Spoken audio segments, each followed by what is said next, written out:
ஓம் ஸ்ரீ குருபியோ நமக. ஓம் ஸ்ரீ மகா பெரியவா சரணம். நாளைய தினம் ஜூலை 24ஆம் தேதி வியாழக்கிழமை ஆடி அமாவாசை. இப்ப நாம சொல்லக்கூடிய இந்த 2 பொருட்களை உங்க வீட்டோட நிலைவாசல வைக்கிறதால பல ஜென்ம பாவம் விலகி பணம் கொட்டும். எதிர்பாராத செல்வம் உங்க வீட்டுக்கு வந்து சேரும். அது என்னென்ன பொருட்கள், அதை எப்படி பயன்படுத்தணும்னு பார்க்கறதுக்கு முன்னாடி நம்மளோட வீடியோஸை இப்போதான் நீங்க ஃபர்ஸ்ட் டைம் பார்க்குறீங்கன்னா மறக்காம சப்ஸ்கிரைப் பண்ணிக்கோங்க. தொடர்ந்து இந்த மாதிரி அப்டேட் தெரிஞ்சுக்கிறதுக்கு பக்கத்தில் நோட்டிஃபிகேஷன் பெல்லை கிளிக் பண்ணி ஆல் அப்படிங்கிற செலக்ட் பண்ணிக்கோங்க. இப்போ என்ன மாதிரி வழிபாட்டை எப்படி நிலைவாசல வைக்க போறோம் அப்படிங்கிற பத்தி தெரிஞ்சுக்கலாம். மாதத்துல ஒரு முறை நம்மளோட முன்னோர்கள் நினைத்து வழிபாடு செய்வதற்கான அற்புதமான ஒரு நாள் தான் அமாவாசை. இந்த அமாவாசை தினத்துல முன்னோர்கள் நினைச்சு நாம செய்யக்கூடிய வழிபாடு ஒரு மிகப்பெரிய பலன்களை ஏற்படுத்தும். ஒரு மாதத்திலும் இந்த அமாவாசை வரும். அதுலயும் சில மாதங்கள்ல வரக்கூடிய அமாவாசைக்கு அதிக அளவு பலன்கள் இருக்குமா. அப்படிப்பட்ட அமாவாசையில மிக முக்கியமான ஒரு அமாவாசை தான் ஆடி அமாவாசை.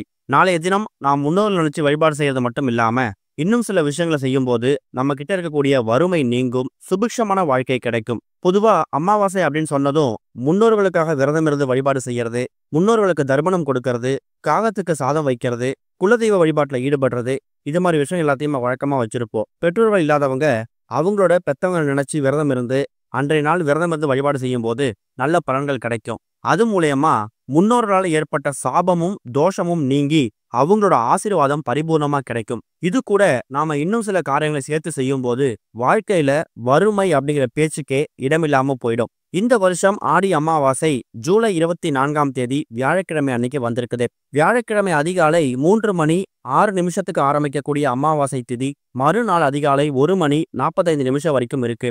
வியாழக்கிழமை நாள் முழுக்க நமக்கு அமாவாசை தான். காலையில 6:07 யமகண்டம், மதியம் 1:03 ராகு காலம். இந்த 2 நேரத்தை தவிர மற்ற நேரங்கள்ல நீங்க உங்க முன்னோர்களுக்கு திதி தர்ப்பணம் கொடுக்கறதுக்கான நேரத்தையும் படையல் போட்டு வழிபாடு செய்வதற்கான நேரத்தையும் ஒதுக்கிக்கலாம். காலையில ஒரு 10:30 மணிலேருந்து 11:30 இந்த 1 மணி நேரத்தை திதி தர்ப்பணம் கொடுக்கறதுக்காக பயன்படுத்திக்கலாம். படையல் போட்டு வழிபாடு நடத்துற மாதிரி இருந்தா மதியம் 12:15 மணிலேருந்து 1:15 இந்த 1 மணி நேரத்தை பயன்படுத்தி படையல் போட்டு வழிபாடு நடத்துங்க.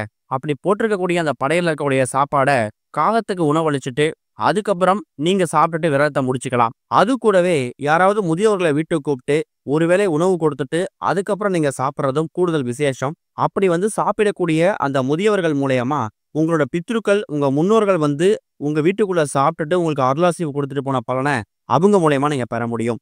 ஆடி அமாவாசை தினத்துல பித்ரு வழிபாட்டுக்கு மட்டும் முக்கியத்துவம் கொடுக்காம இறை வழிபாட்டுக்கும் நாம முக்கியத்துவம் கொடுக்கணும். பகல் நேரம் முழுக்க பித்ரு சாபம், பித்ரு தோஷம் இதுக்கான வழிபாட்டெல்லாம் முடிச்சுட்டு மாலை நேரத்துல குறிப்பா ஒரு 6-7 மணிக்கு மேல வீட்டோட பூஜையில விளக்கேத்தி வச்சுட்டு எல்லா விதமான தெய்வங்களையும் நீங்க வணங்கணும். குறிப்பா குலதெய்வத்துக்கு முக்கியத்துவம் கொடுத்து ஆடி அமாவாசை அன்னைக்கு வணங்கும் போது அந்த குலதெய்வம் உங்க வீட்டுக்குள்ள தங்கும். அது மூலயமா குடும்பத்துல சுபிக்ஷம் ஏற்படும், நல்ல காரியங்கள் கைகூடி வரும். சுப காரிய தடைகள் எதுவா இருந்தாலும் அது எல்லாமே நீங்க பெறும். முடிஞ்சா நாளைய தினம் வீட்டுல இருக்கக்கூடியவங்க உங்க வீடு பக்கத்துல இருக்கக்கூடிய ஆறு, ஏரி, குளம் இது மாதிரி நீர்நிலைகள்ல போயிட்டு நீராடி நம்மளோட பாவங்களை போக்கிக்கலாம் அப்படிங்கிற மாதிரி சாஸ்திரங்கள்ல சொல்லப்பட்டிருக்கு. ஆடி அமாவாசை நாட்கள்ல நீர்நிலையோட சக்தி மேலோங்கி இருக்குமா. அந்த மாதிரி நேரத்துல அந்த நீர்நிலைகளை நம்ம நீராடும் போது நமக்கு நல்ல விஷயங்கள் மட்டுமே சேரும் அப்படிங்கிறது காலம் காலமாக இருக்கக்கூடிய ஒரு நம்பிக்கை. முடிஞ்சவங்க நீராடலாம், இல்லைன்னா நீங்க வீட்டிலேயே குளிச்சுட்டு எப்பவும் போல பூஜை பண்ணிக்கோங்க. இது போக இப்ப நாம சொல்லக்கூடிய இந்த 2 பொருட்களை உங்க வீட்டோட நிலைவாசல்ல நீங்க வச்சுட்டு அதுவும் அமாவாசை இரவு முழுக்க வைக்கிறதால பல ஜென்ம பாவங்கள் விலகும், எல்லா விதமான செல்வங்களும் சேரும். பொதுவா அமாவாசை அப்படிங்கிறது தான தர்மங்கள் பண்றதுக்கு உகந்த நாள். சிட்டில இருக்கக்கூடியவங்க இல்ல வெளிநாடுகள் இருக்கக்கூடியவங்க தான தர்மங்கள் பண்றதுக்கான வாய்ப்பு அப்படிங்கிறது கொஞ்சம் கம்மியா இருக்கும். அப்படிப்பட்டவங்களும் இப்ப நாம சொல்லக்கூடிய வழிபாட்டை பயன்படுத்தலாம். இல்ல நாங்க தான தர்மங்கள் செஞ்சாலும் இதை நாங்க ஃபாலோ பண்ணலாமான்னு கேட்டீங்கன்னா கட்டாயம் ஃபாலோ பண்ணிக்கலாம். இதுக்கு உங்களுக்கு 2 பொருட்கள் தான் தேவைப்படுது. அதுல முதல் முக்கியமான பொருள் ஒரு ஸ்பூன் பச்சரிசி. பச்சரிசி அப்படிங்கிறது நாளைய தினம் அமாவாசை, சந்திர பகவானுக்கு உகந்த நாள் அப்படிங்கிறதால 1 ஸ்பூன் பச்சரிசி எடுத்துக்கோங்க. அது கூட இனிப்புல நாட்டு சர்க்கரை அப்படின்னா கட்டி வெல்லம், இந்த 2த்துல ஏதாவது ஒரு பொருள் எடுத்துக்கோங்க. எக்காரணத்தை கொண்டும் இந்த ஒயிட் சுகர், வெள்ளை சர்க்கரையை மட்டும் பயன்படுத்தாதீங்க. மாலை ஒரு 6-7 மணிக்கு மேல வீட்டோட பூஜை அறையில உங்களோட இறை வழிபாட்டெல்லாம் முடிச்சுட்டு 2 கிண்ணம் எடுத்துக்கலாம். இல்லைன்னா இப்ப நீங்க வீடியோல பாக்குற மாதிரி 2 மண் அகல்விளக்கு எடுத்துட்டு அதுல ஒரு அகல்விளக்குல பச்சரிசியையும் இன்னொரு அகல்விளக்குல நாட்டு சர்க்கரை அப்படின்னா கெட்டி வெல்லம் ஏதாவது ஒரு பொருளையும் நிரப்பி பூஜை அறை வச்சு பூஜை பண்ணிட்டு ஒரு அரை மணி நேரத்துல இருந்து 1 மணி நேரம் உங்க வீட்டோட பூஜை அறையில விளக்குகள்லாம் எரியக்கூடிய அந்த நேரம் வரைக்கும் இந்த 2 அமைப்புகளும் வீட்டோட பூஜை அறையில அப்படியே இருக்கட்டும். நீங்க உங்களோட அன்றாட வேலை பார்க்கலாம். உங்க அன்றாடம் முடிச்சுட்டு பூஜை அறையில எரியக்கூடிய விளக்குகள்லாம் குளிர வச்சுட்டு இரவு தூங்க போறதுக்கு முன்னாடி இந்த 2 பொருட்களையும் உங்க வீட்டோட நிலைவாசல் பகுதியில வைக்கணும். நிலைவாசல்ல எங்க வைக்கணும்னா, வெளியிலேருந்து வீட்டுக்குள்ள வரும்போது நீங்க தினமும் நிலைவாசல்ல எங்க தீபம் ஏத்துவீங்களோ அந்த பகுதியில இந்த பச்சரிசியையும் இந்த கட்டி வெல்லம் அப்படின்னா நாட்டு சர்க்கரையும் வைத்திருக்கக்கூடிய இந்த 2 கிண்ணங்களையும் அங்க வச்சிடுங்க. அதுக்கப்புறம் நீங்க உறங்க போயிடலாம். மறுநாள் காலைல தூங்கி எழுந்து பாத்தீங்கன்னா அந்த பச்சரிசியையும் அந்த இனிப்பையும் ஏதாவது எறும்புகள் சாப்பிட்டிருக்கும். அதுவும் குறைஞ்சது ஒரு 50லேருந்து 100 எறும்புகள் கூட சாப்பிட்டுருக்கலாம். அது மூலயமா என்ன நடக்கும்னா, ஆடி அமாவாசை தினத்துல நமக்கு இரவு 1:45 மணி வரைக்கும் அமாவாசை திதி இருக்கு. நீங்க இரவு ஒரு 10 மணிக்கு வச்சுட்டு படுத்தா கூட அடுத்ததா ஒரு 3 மணி நேரம் உங்க வீட்டோட நிலைவாசல்ல அமாவாசை திதி முடிகிற வரைக்கும் அந்த 2 பொருட்கள் அப்படியே தான் இருக்க போகுது.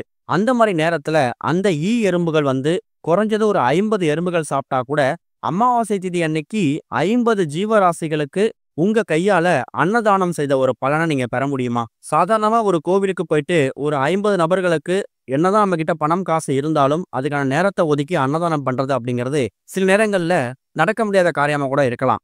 அப்படிப்பட்டவங்களுக்கு ஒரு மாற்று வழிதான் இந்த ஒரு அன்னதான பரிகாரம். பார்க்கறதுக்கு ரொம்ப எளிமையா தெரியும். அந்த 50 ஜீவராசிகள் ஒரு 50 எறும்பு சாப்பிட்டிருந்தா கூட அந்த 50 எறும்புகளுக்கும் உங்க கையால தானம் செய்த ஒரு பலன் இந்த ஒரு இரவுல கிடைக்க போகுது. மறுநாள் காலையில தூங்கி எழுந்ததுக்கு அப்புறமா எறும்புகள் சாப்பிட்டது போக மீதி பொருட்கள் அப்படியே இருந்துச்சுன்னா அதை எடுத்து பக்கத்துல இருக்கக்கூடிய எறும்பு புத்துகள்ல நீங்க போட்டுறலாம். இல்லைன்னா நிலைவாசல் கூட்டி பெருக்கும் போது அதை கிளீன் பண்ணிக்கலாம். அதுக்கப்புறம் அதை நீங்க பயன்படுத்தணும், பாதுகாக்கணும் அப்படிங்கிற கட்டாயம் கிடையாது. அந்த ஒரு ஜீவராசிகளும் அந்த ஒரு எறும்பும் சாப்பிடும்போது உங்களை மனசார வயிறார வாழ்த்தும். ஆடி அமாவாசை மாதிரியான நாட்கள்ல நீங்க மனிதர்களுக்கு தானம் கொடுக்கறது, உணவளிக்கிறது, இதை விட வாயில்லா ஜீவன்களுக்கு உணவளிக்கிறது பெரிய புண்ணியத்தை ஏற்படுத்துமாம். நம்ம வீட்டுக்கு வரக்கூடிய காக்கைக்கு அமாவாசை தினங்கள்ல உணவளிக்கிறதுக்கான முக்கியமான காரணம், அந்த காக்கை மூலயமா நம்மளோட பித்ருக்கள் நம்ம படைச்சக்கூடிய படையில சாப்பிட்டுட்டு போவாங்க அப்படிங்கறதா நம்பிக்கை. அதுக்கான பலன் எந்த அளவுக்கு இருக்கோ அதே அளவு பலன் இப்ப நாம சொல்லியிருக்கக்கூடிய இந்த ஒரு நிலைவாசல் பரிகாரத்துல இருக்கு. ஒரு ஜீவராசியோட பசியை ஆத்தினாலே ஆடி அமாவாசை அன்னைக்கு பெரிய புண்ணியம் கிடைக்கும். 50லேருந்து 100 ஜீவராசிகளோட பசியை நீங்க பசியாற்றும் போது அதுக்கு கிடைக்கக்கூடிய பலன்கள் என்னவா இருக்கும் அப்படிங்கிறத நீங்க நினைச்சு கூட பார்க்க முடியாது. இது இல்லாம பகல் நேரம் முழுக்க உங்களால என்னென்ன தானங்கள் செய்ய முடியுமோ அந்த தானங்கள்லாம் செய்யலாம். தானங்கள் ஆடி அமாவாசையில பண்ணும்போது உங்க தலைமுறையே ஓஹோன்னு இருக்கும். பித்ரு சாபம், பித்ரு தோஷம் இது எல்லாம் நீங்க பெறுவதற்கான அற்புதமான ஒரு நாள் இந்த ஒரு ஆடி அமாவாசை. அது போக கூடவே தானங்களையும் பண்ணும்போது பித்ருக்கள் ஏதாவது ஒரு உயிரினம் மூலயமா உங்க வீட்டுக்குள்ள சாப்பிட்டுட்டு உங்களை மனசார வயிறார வாழ்த்திட்டு போவாங்க. அவங்களோட மனசு சந்தோஷமா இருந்துச்சுன்னா குடும்பத்துல எந்த விதமான தடையும் இருக்காது. அதோட பலன் உங்களுக்கு கிடைக்குதோ இல்லையோ உங்களோட பிள்ளைகளோட வாழ்க்கைய கண்டிப்பா அது சிறப்பா மாத்திடும். குழந்தைகளோட கல்வி, திருமண தடை, குழந்தை பாக்கியம் இது மாதிரி என்னென்ன விஷயங்கள் இருக்குதோ அது எல்லாத்துக்கும் நல்ல தீர்வு கிடைக்கும். நம்பிக்கையோட பண்ணுங்க, நல்லவே நடக்கும். ஓம் ஸ்ரீ குருபியோ நமக. ஓம் ஸ்ரீ மகா பெரியவா சரணம்.